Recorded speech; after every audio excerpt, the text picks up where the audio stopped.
Ya, guna meningkatkan perekonomian dan pariwisata daerah, Pemkab Jember, Jawa Timur meresmikan rute penerbangan Jember-Jakarta dan Jakarta-Jember dengan pesawat jenis ATR milik Flyjaya.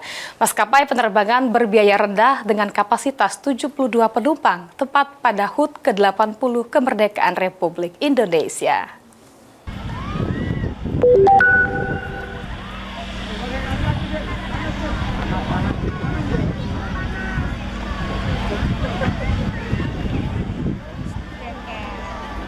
Inilah pesawat jenis ATR milik Flyjaya, maskapai berbiaya rendah yang akan melayani penerbangan Jember-Jakarta dan Jakarta-Jember.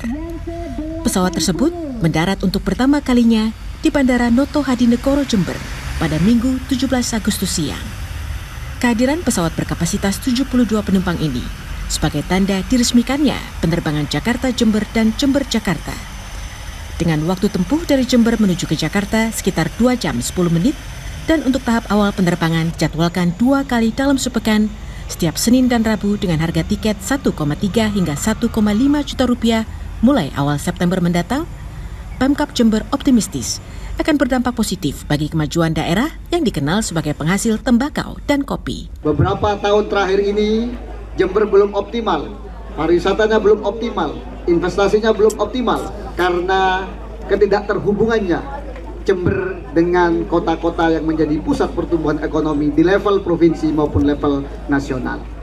Maka di ulang tahun ke-80 ini kami ingin mencetak sejarah dengan menyambungkan Jember dengan ibu kota Jakarta. Jember dengan pusat pertumbuhan ekonomi nasional yaitu adalah Jakarta.